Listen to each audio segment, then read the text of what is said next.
Hey, it's Kevin with the New Warehouse podcast, bringing you a new episode today.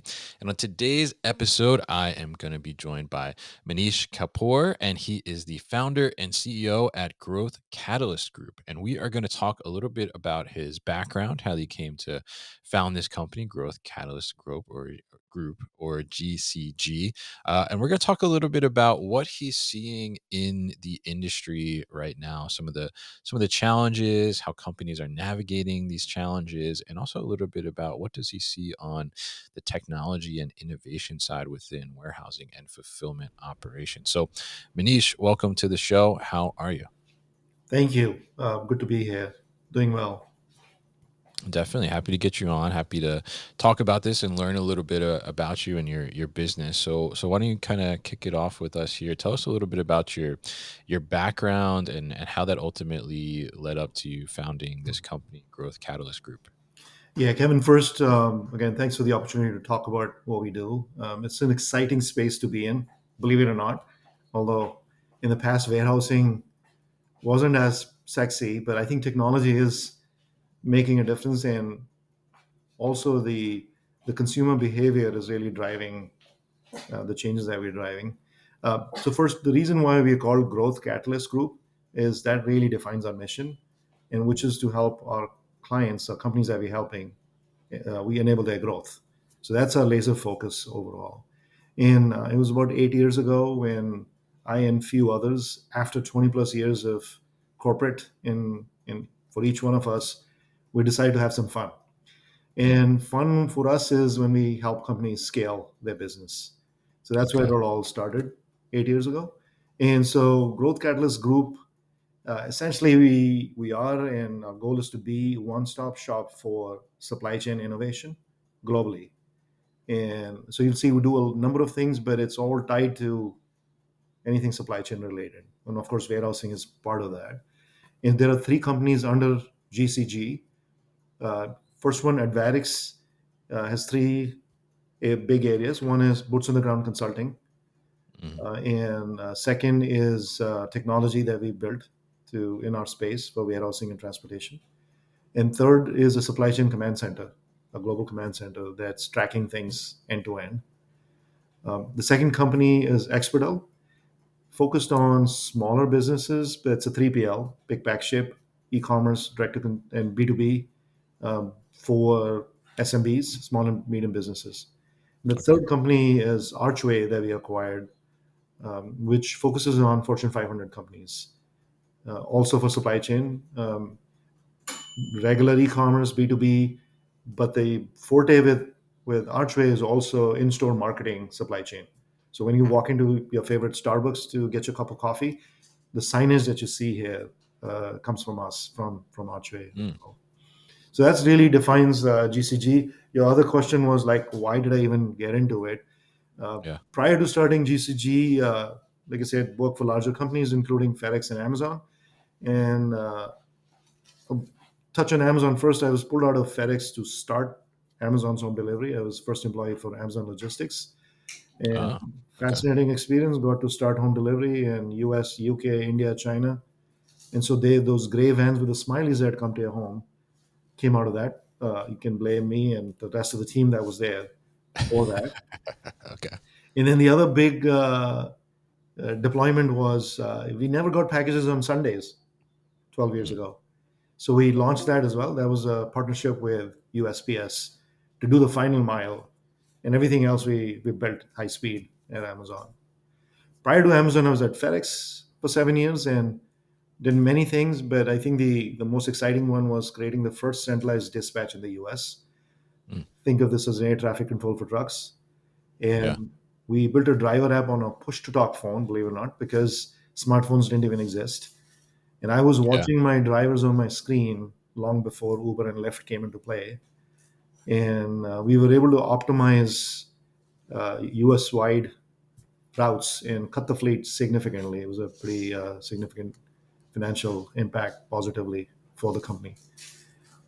With all that experience, now last 8 years, we've been helping companies scale in long list of young companies that are now household names and gone public or became unicorns, all the way to Fortune 500 companies that we support between the three companies overall.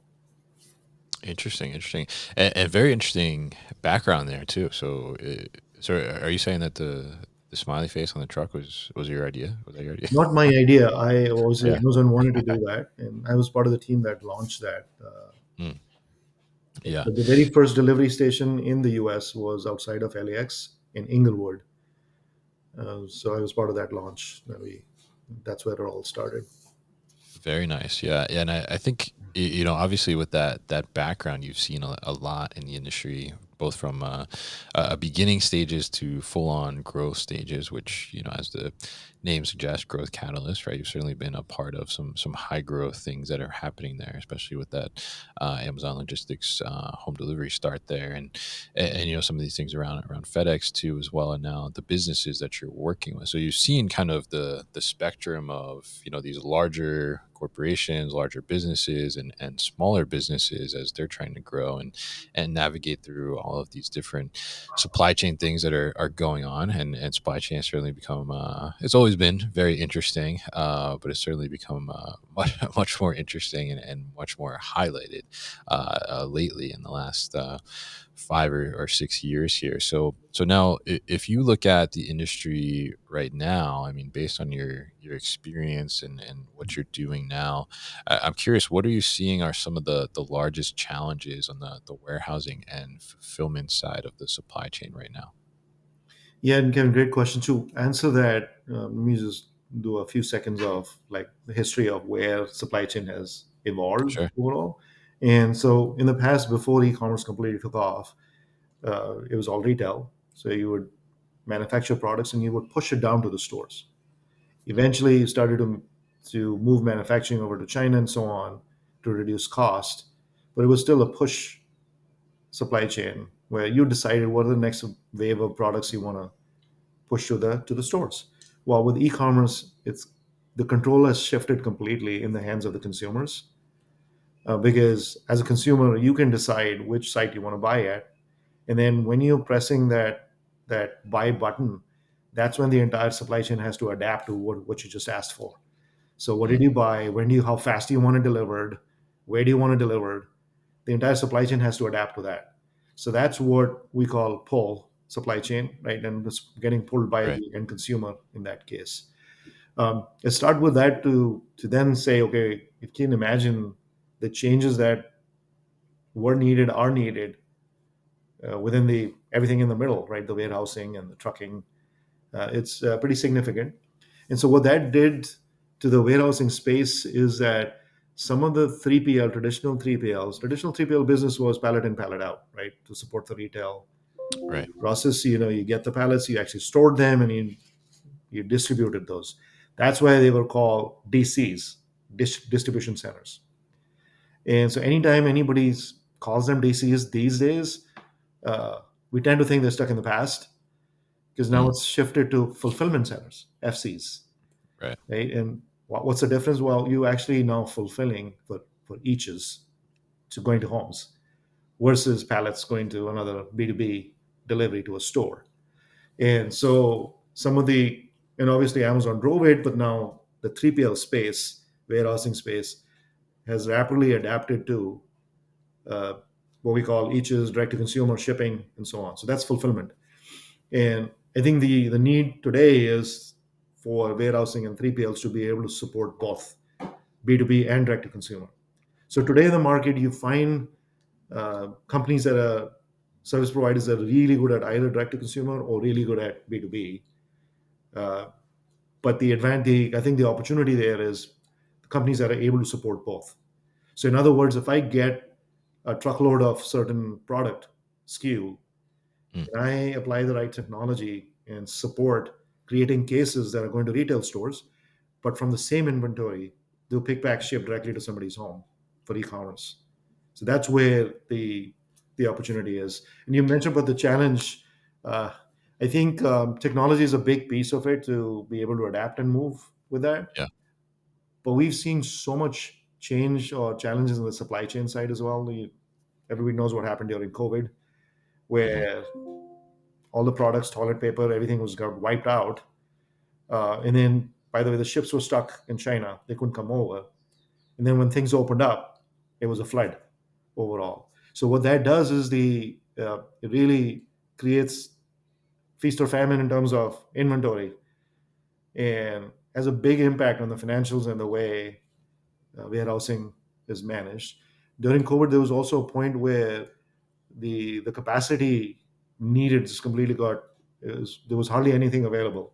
The cost skyrocketed, and many companies, 3PLs, warehousing companies, didn't survive through that. Um, and what we did in that case was we worked closely with our customers, and we didn't have a choice. We had to increase pricing in that case overall. So I think the what's that was a pandemic situation. What's happening now is geopolitical changes that are going on, the tariff wars that are going on.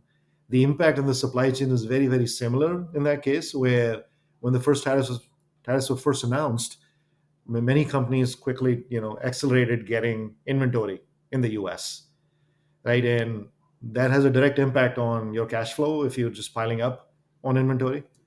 And then once the tariffs kicked in and the back and forth that is going on, it's very hard for these companies to figure out how do we adapt to these changes overall. So what I'm highlighting is, I think the biggest challenges are external forces that you may not even realize, like what's the next wave coming, next wave of Mhm. changes coming. Um, but then if you say keep that aside, we advise our customers on the consulting side of warehousing companies to say, okay, keep separate out things that are outside of your control and think about those areas that you can control, and are you applying the right technology and analytics to make sure they're getting stronger and stronger internally. Mm. Interesting. Yeah. Yeah. And I think it's interesting to see that evolution, because certainly, you mentioned the pandemic in there, and you mentioned that, traditionally it was like one 3PL maybe that's, very good at doing like B2B distribution, and one that's good at direct to consumer.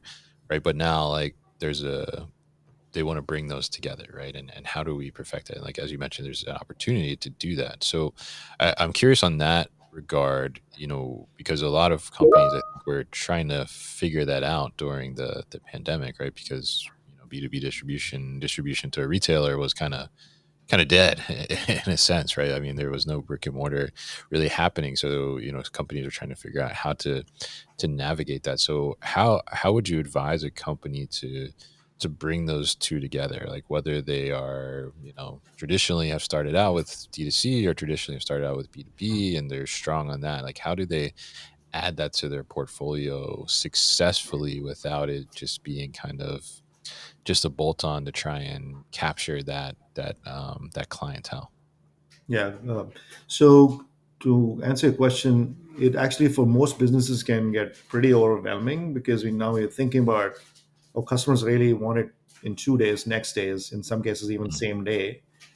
So the consumer behavior is shifting quickly. Then there's the physical network, like how many buildings should you have, where should you have those buildings, and so on. And that is not just leases; it's labor cost and so on. And transportation is a big piece as well. How do you connect these dots and so on? So there's lots of things to consider when you're making that shift from B2B to direct to consumer. So how do you go about it, right? So what we recommend always is a think about the customers first and start to build your supply chain based on that. So if you think about customers, depending on what space you're in, um, do the customers really asking for same day delivery, next day delivery, or is your product good enough to be delivered in 5 days? Answering that question changes your design completely in terms of mm, the supply chain. So once you decide where's your customer base, what's the density look like, which cities, which markets are you serving? Secondly, what kind of service that you're offering, what's speed of delivery, and so on. Once and then what kind of price elasticity can you sustain? Are the customers willing to pay for extra service or not? So answering those questions gives you a great start to then try to figure out how do we design the whole thing. And so we typically look at from there on, let's make sure the network is designed properly. You have the right size buildings in the right place to begin with. Once you have that, then you start to look at, hey, how do you optimize within the four walls? So I mentioned the inventory coming in, and you have the right technology to do both B2B and direct to consumer in that case. Mm, And so what we realize is traditionally many of these companies invested millions of dollars to get big systems. JDA, Manhattan, these are really good systems, but they were built a couple of decades ago. mm, And in the past, the thinking was, yeah, you make massive investment, takes 2 3 years to implement, uh, and then you keep running for many many years. Well, when e-commerce direct to consumer comes in, um, some companies just bolt on new technology trying to manage that and so on. I think that's changed quite a bit. And in the past, also, these tech platforms were built, and then companies had to adapt to the systems. We believe it's backwards; it should be the other way around, where operating processes should not have to change to adapt to the technology. In fact, the technology should support the most optimized operating processes. So the mm, approach we take is, hey, it's always process first. Let's make sure that we clearly understand what's the most lean process, more efficient process operationally. And then can you configure the technology to support that? Uh, we call it custom fit. So you don't want to custom build in every case. We do want to custom fit to the best process overall. And so that's how you start to now say, okay, I have a palette coming. I need to create cases. I need to go B2B, but also want to do direct to consumer. Let's map out what those processes look like and what kind of service levels did we commit to the consumers. And based on that, you can configure the technology to support that. And then the last piece I'd say is transportation in the past has been an afterthought. You mm. can't afford to do that anymore. In many cases, logistics cost is higher than fulfillment. And so, again, being in the wrong place can actually impact your transportation cost. You might think, oh, labor cost is cheaper, so let's put a warehouse in a certain city, not realizing that you didn't really think about how much it's going to cost to actually move the goods. So transportation plays a big role. When I say transportation, making sure the right method of shipping, should you use truckload, should you use LTL? If the customers are willing to pay for next day, can you use commercial airlines even to fly packages in that case? So all those options are there to start to solve for that. Mm. Interesting. Yeah. Yeah. And I think it's interesting, you mentioned there talking about some of the big players, traditionally big players, right? In kind of the technology side of things. But, how do you look at that technology to be able to be up to date, right? And be able to tackle like what are the problems right now. So very interesting there. And you also mentioned earlier, kind of being prepared for big waves of change, right? Because we've seen definitely some big waves of change in the supply chain. The pandemic probably being the largest wave, right? Maybe we'll call that like a tidal wave, actually, of change within the supply chain. And now we see some other changes happening too as well. And I think one of the top words right now as we're recording this is certainly uncertainty, right? Navigating uncertainty through tariffs, these trade policies, and all these different things that are happening and changing on a fairly rapid basis, and a little uncertainty of where is it going to end up. So I'm curious your perspective on when the dust settles, right? And there are like trade agreements in place, and we have some idea of what are the tariffs going to look like with different countries for hopefully in a steady state for a few years, right?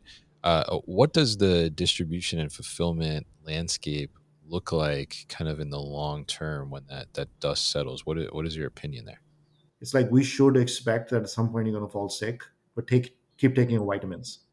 The idea is, can you continue to build your business in a make sure that it has the strength needed to fight the changes.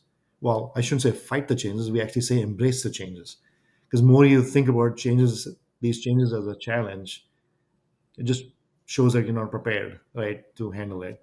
The more Mm, prepared you are, or changes are a constant, it's going to happen at some point. You're designing your supply chain and the business to fight that.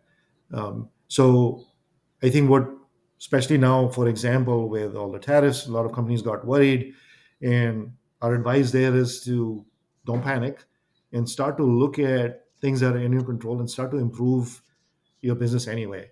So, for example, again, do you have a continuous improvement program within your warehousing? Your technology platform that you're using or the partners that you're using, are they able to support and be nimble in the changes that you need? In many cases, we're also looking at, hey, look at your org chart, look at your SG&A. Just make sure that you're financially the strongest you can be, and just put you in a stronger position then to handle the changes, things that are outside of your control, like the tariffs or other geopolitical challenges. So that's what we are advising companies on how to fight this. And in many cases, we're helping them think through, drive those changes already. Don't wait for the change. So that's the first part. The second part is, hey, where are we all headed? Uh, I think my observation, obviously, is the discussions between U.S. and China and the tariffs and so on.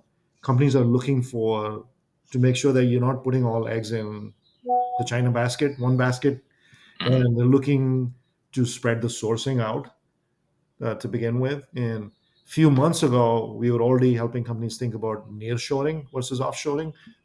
Okay. But then we also saw tension between Mexico and US and Canada. So even that is a question mark. Uh, Yeah. so well, most companies are thinking, okay, we want to do multi-sourcing, and how much of that can be brought back to the US manufacturing wise, which would be ideal, except that bringing manufacturing overnight is not possible. It takes time and it takes investment as well, especially if you need manufacturing set up. And then another challenge is the capital is not cheap anymore, right? The interest rates are pretty high still. So these are all the challenges that the businesses are facing. Um, but I think the most businesses will get through it with these changes. And future, I believe, will be businesses that are multi-sourcing from multiple geolocations, and but then in sources within bringing manufacturing within the US. Obviously, that's the big focus. That's where the shift will happen. And having said all that, who actually bears the cost of all that is still to be seen. I believe Mhm. it's a balance between these businesses and the companies and the consumers. So, uh, which I think some of this will lead to inflation.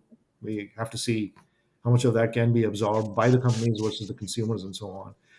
So I think that is actually driving the consumer behavior to change as well. Till Mhm. now, customers want it faster, as promised, and then they don't want to pay for the delivery as cheap as possible.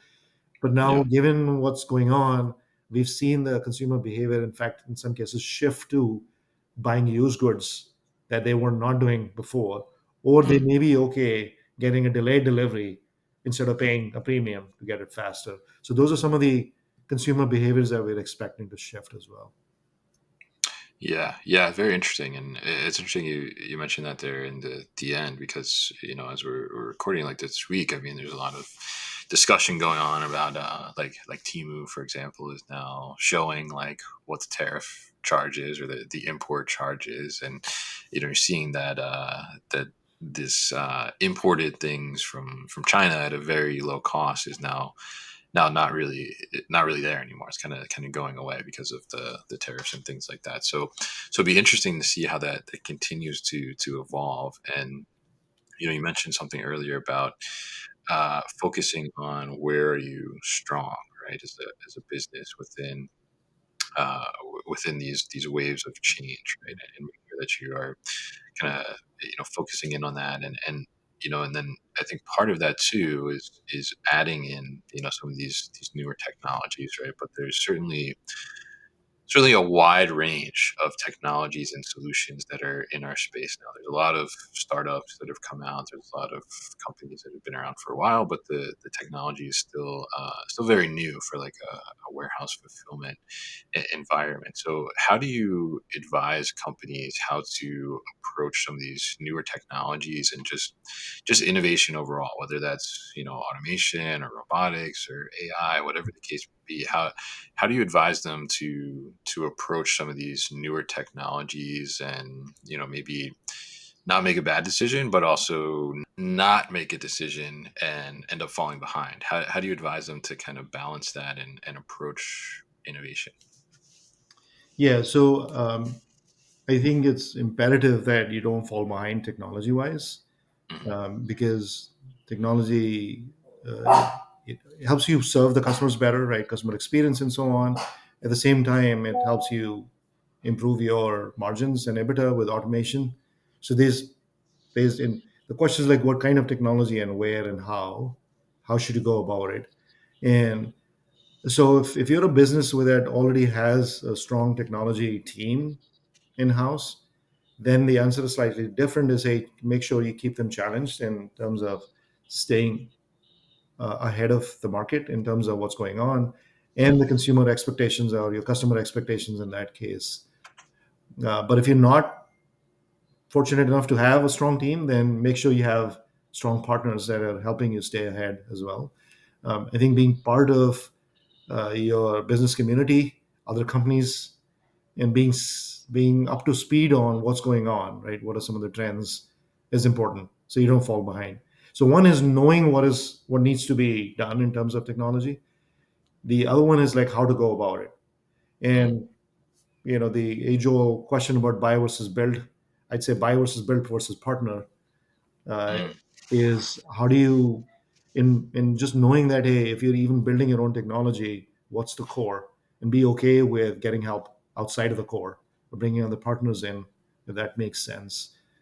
And then I think, but at the fundamental level, things have moved. Everything's moved to cloud, obviously, and we hardly ever talk about hardware on site and so on.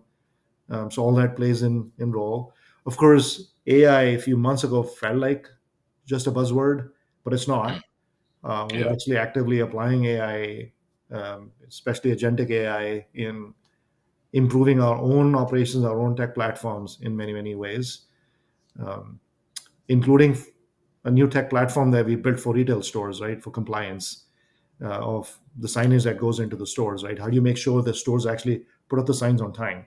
And because the CMOs are expecting certain results, when they don't get the results, it's hard to say what happened in that case, for Hmm. sure, right? And so we've built technology where it actually for sure can tell you what was the geocode timestamp, what was it actually pixel to pixel match, whether it was done on time or not. Lots of applications of AI in the warehousing as well. I think we've seen technology about not having to scan every box on the pallet, Hmm. for example, and a lot of automation on our call center side as well, where again agentic AI is helping streamline and automate some of those processes as well. So all in all, to summarize, it's first knowing what all you need to stay up with, and then deciding buy versus build versus partner, and then making sure that at the leadership level somebody is owning and leading, helping the business stay ahead as far as technology is concerned.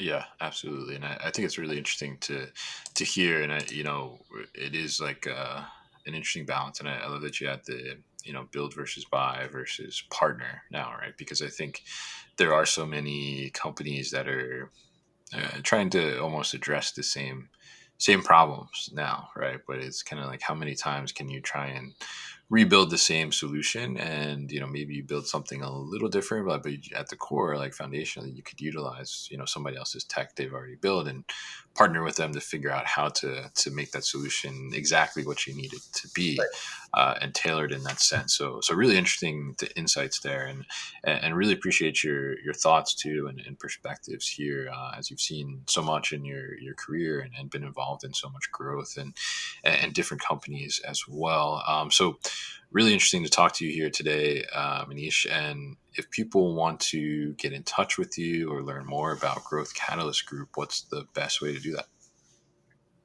Obviously, a lot of information on our websites and LinkedIn. Um, but I mean, anybody can feel free to reach out to our leadership team if there's anything we can do to help.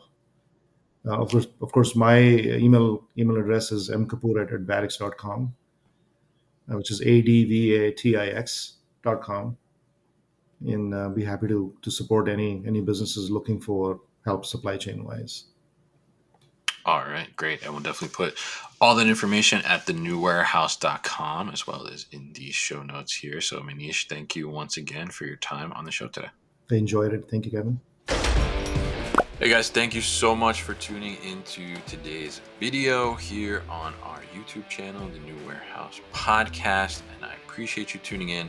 If you liked what you saw, make sure you subscribe to our channel, and if you like this video in particular, make sure you like it as well. And if you want to get this great t-shirt that you see in the video behind me, Warehouses Are Sexy, head to warehousesAreSexy.com and get your own.